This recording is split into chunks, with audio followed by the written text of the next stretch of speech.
Clip number 633۔ اس clip میں آپ قرآن پاک کی سورہ حجر کی آیت نمبر 9 سے 13 تک کی تلاوت، ترجمہ اور تفسیر قرآن صراط الجنان سماعت فرمائیں گے۔ بسم اللہ الرحمن الرحیم۔ ترجمہ: اللہ کے نام سے شروع جو نہایت مہربان رحمت والا ہے۔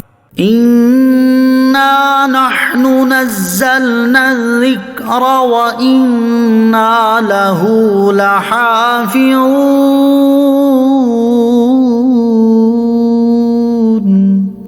ترجمہ: بے شک ہم نے اس قرآن کو نازل کیا ہے اور بے شک ہم خود اس کی حفاظت کرنے والے ہیں۔ اِنَّا نَحْنُ نَزَّلْنَا الذِّكْرَ، بے شک ہم نے اس قرآن کو نازل کیا ہے۔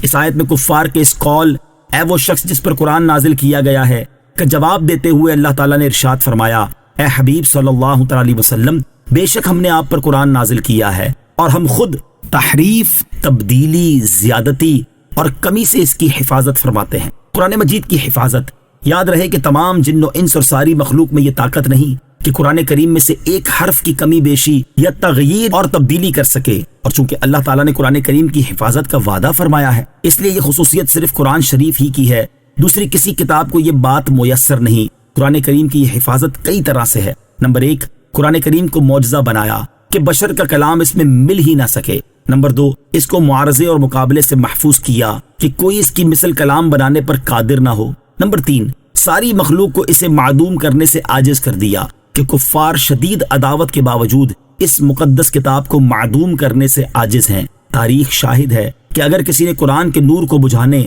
اس میں کمی، زیادتی، تحریف اور تبدیلی کرنے یا اس کے حروف میں شکوک و شبہات ڈالنے کی کوشش کی بھی تو وہ کامیاب نہ ہو سکا۔ کرامتا کے ملحد اور گمراہ لوگ سینکڑوں سال تک اپنے تمام تر مکر، دھوکے اور قوتیں صرف کرنے کے باوجود قرآن کے نور کو تھوڑا سا بھی بجھانے پر قادر نہ ہو سکے، اس کے کلام میں ذرا سی بھی تبدیلی کر سکے، نہ ہی اس کے حروف میں سے کسی ایک حرف کے بارے میں مسلمانوں کو شک و شبہ میں ڈال سکے۔ اسی طرح قرآن مجید کے زمانہ نزول سے لے کر آج تک ہر زمانے میں اہل بیان، علم لسان کے ماہرین، ائمہ بلاغت، کلام کے شاہ سوار اور کامل اساتذہ موجود رہے۔ یوں ہی ہر زمانے میں بکثرت ملحدین اور دین و شریعت کے دشمن ہر وقت قرآن عظیم کی مخالفت پر تیار رہے، مگر ان میں سے کوئی بھی اس مقدس کلام پر اثر انداز نہ ہو سکا اور کوئی ایک بھی قرآن حکیم جیسا کلام نہ لا سکا، اور نہ ہی وہ کسی آیت قرآنی پر صحیح اعتراض کر سکا۔ یہاں قرآن مجید کی حفاظت سے متعلق ایک حکایت سماعت کیجیے۔ چنانچہ حضرت یحییٰ بن اکثم رحمۃ اللہ تعالی فرماتے ہیں،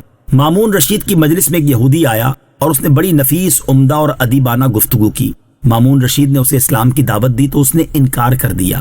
جب 1 سال بعد دوبارہ آیا تو وہ مسلمان ہو چکا تھا اور اس نے فقہ کے موضوع پر بہت شاندار کلام کیا۔ مامون رشید نے اس سے پوچھا کہ تمہارے اسلام قبول کرنے کا سبب کیا ہوا؟ اس نے جواب دیا، جب پچھلے سال میں تمہاری مجلس سے اٹھ کر گیا تو میں نے ان مذاہب کا امتحان لینے کا ارادہ کر لیا، چنانچہ میں نے تورات کے 3 نسخے لکھے اور ان میں اپنی طرف سے کمی بیشی کر دی۔ اس کے بعد میں یہودیوں کے معبد میں گیا تو انہوں نے مجھ سے وہ تینوں نسخے خرید لیے۔ پھر میں نے انجیل کے 3 نسخے لکھے اور ان میں بھی اپنی طرف سے کمی بیشی کر دی۔ جب میں نسخے لے کر عیسائیوں کے گرجے میں گیا تو انہوں نے بھی وہ نسخے خرید لیے۔ پھر میں نے قرآن پاک کے 3 نسخے لکھے اور اس کی عبارت میں بھی کمی بیشی کر دی۔ جب میں قرآن پاک کے وہ نسخے لے کر اسلامی کتب خانے میں گیا تو انہوں نے پہلے نسخوں کا بغور مطالعہ کیا، اور جب وہ میری کی ہوئی کمی زیادتی پر مطلع ہوئے تو انہوں نے وہ نسخے مجھے واپس کر دیے اور خریدنے سے انکار کر دیا۔ اس سے میری سمجھ میں آ گیا کہ یہ کتاب محفوظ ہے اور اس میں کوئی تبدیلی نہیں کر سکتا، اس وجہ سے میں نے اسلام قبول کر لیا۔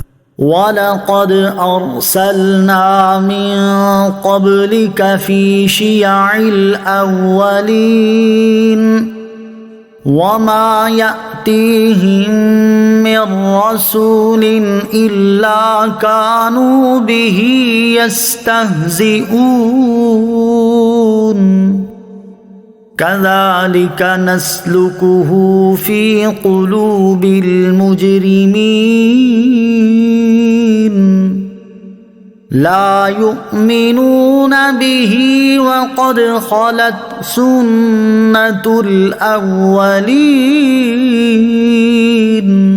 ترجمہ: اور بے شک ہم نے تم سے پہلے گزشتہ امتوں میں رسول بھیجے اور ان کے پاس جو بھی رسول آتا وہ اس کا مذاق اڑاتے تھے، ایسے ہی ہم اس ہنسی کو ان مجرموں کے دلوں میں ڈالتے ہیں، وہ اس پر ایمان نہیں لاتے حالانکہ پہلے لوگوں کا طریقہ گزر چکا ہے۔ وَلَقَدْ أَرْسَلْنَا مِن قَبْلِكَ، اور بے شک ہم نے تم سے پہلے رسول بھیجے۔ اس آیت اور اس کے بعد والی آیت کا خلاصہ یہ ہے کہ جب کفار مکہ نے سید المرسلین صلی اللہ تعالی علیہ وسلم سے جاہلانہ باتیں کی اور بے ادبی کرتے ہوئے آپ علیہ الصلوۃ والسلام کو مجنون کہا، تو اللہ تعالیٰ نے اپنے حبیب علیہ الصلوۃ والسلام کو تسلی دیتے ہوئے ارشاد فرمایا کہ آپ سے پہلے سابقہ امتوں میں ہم نے رسول بھیجے، اور ان لوگوں کے پاس جو بھی رسول آتا وہ اس کا مذاق اڑاتے تھے۔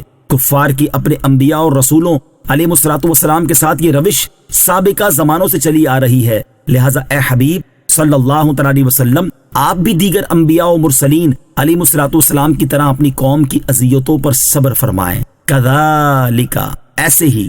اس آیت کا معنی یہ ہے کہ جس طرح ہم نے سابقہ امتوں کے دلوں میں کفر، تکذیب اور استہزاء داخل کر دیا تھا، ایسے ہی مکہ کے مشرکین کے دلوں میں بھی داخل کر دیا ہے۔ لا یؤمنون بہ، وہ اس پر ایمان نہیں لاتے، یعنی وہ تاجدار رسالت صلی اللہ تعالی علیہ وسلم یا قرآن پر ایمان نہیں لاتے، حالانکہ پہلے لوگوں کا طریقہ گزر چکا ہے کہ وہ انبیاء کرام علیہ الصلوۃ والسلام کی تکذیب کر کے عذاب الہی سے ہلاک ہوتے رہے ہیں۔ یہی حال ان کفار مکہ کا ہے، تو انہیں عذاب الہی سے ڈرتے رہنا چاہیے۔